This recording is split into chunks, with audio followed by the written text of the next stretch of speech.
আসসালামু আলাইকুম। আজ তোমাদের মাঝে আরও নতুন একটি রান্না নিয়ে চলে আসলাম। সিম্পল লাইফস্টাইল ব্লগ থেকে তোমাদের আরও একবার স্বাগত জানাই। আজ তোমাদের সাথে আমি শেয়ার করব ব্রয়লার মুরগি আলু দিয়ে রান্না করা। ব্রয়লার মুরগি খেতে কেউ বেশি একটা পছন্দ করে না, যদিও যদি এভাবে রান্না করো অবশ্যই খেতে খুব ভালো লাগবে আর সবার পছন্দও হবে। চলো রান্নাটা শুরু করি। এদিকে আমি মুরগিটাকে সুন্দরভাবে কেটে ধুয়ে পরিষ্কার করে নিয়েছি। হলুদ, মরিচ, লবণ এগুলো মাখিয়ে নিয়েছি সুন্দর করে। তারপর মুরগিটাকে ভেজে নিচ্ছি। ব্রয়লার মুরগির গোস্তটা নরম, তো সেজন্য খুব কড়া করে যদি ভাজা হয় তাহলে খেতে পুরো দেশি মুরগির স্বাদের মতো লাগে। এখানে আমি মুরগিটা আলু দিয়ে রান্না করব। আলুটাকে একটু ভেজে নিচ্ছি। মুরগি আলু দিয়ে রান্না করলে যদি ভেজে রান্না করা হয় আলুটাকে, তাহলে খেতে খুব ভালো লাগে। মুরগিটাও আমার ভাজা হয়ে গেল। এরপর আমি আলুটাকে ভেজে নিলাম। এখন ওই তেলেই একটু তেজপাতা, গরম মশলা, এলাচ এগুলো দিয়ে দিলাম। তারপর কিছুটা পেঁয়াজ দিয়ে পেঁয়াজটা আমি ভেজে নিয়েছি। এ পর্যায়ে এসে দিয়ে দিব আদা রসুন বাটা।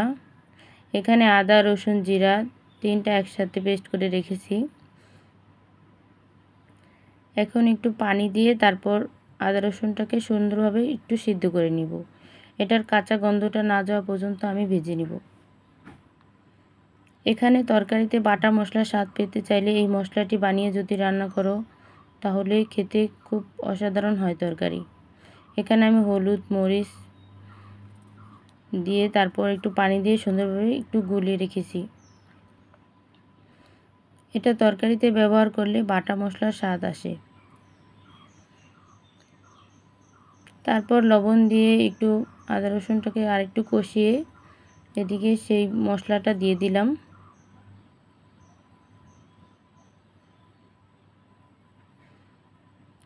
তারপর সুন্দরভাবে মশলাটাকে আমি কষিয়ে নিচ্ছি।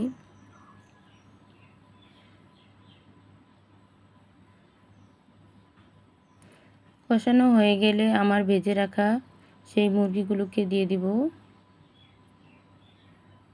এরপর এটা একটু নাড়াচাড়া দিয়ে এটা একটু মশলার সাথে সুন্দরভাবে মাখিয়ে নিচ্ছি। তারপর এখানে দিয়ে দিব ভেজে রাখা আলুগুলো।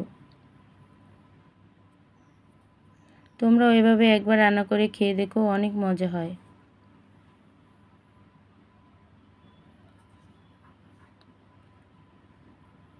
আলু আর মুরগিটা সুন্দরভাবে নেড়ে আমি একসাথে কষিয়ে নিয়েছি।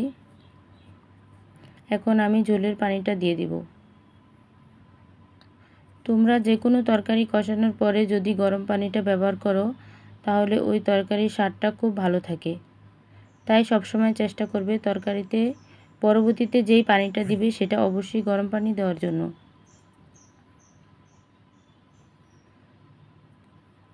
এই তো আমার পানিটা ফুটে উঠেছে। এখন একটু আমি ঢাকা দিয়ে এটা কিছুক্ষণ রান্না করে নিব। একটু পরেই ফিরে আসলাম। দেখো তরকারিটা আমার হয়ে এসেছে প্রায়।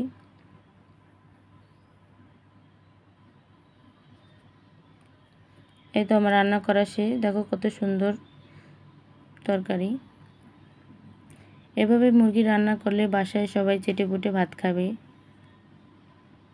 আজকের ভিডিওটি এই পর্যন্তই। সবাই ভালো থেকো। আল্লাহ হাফেজ।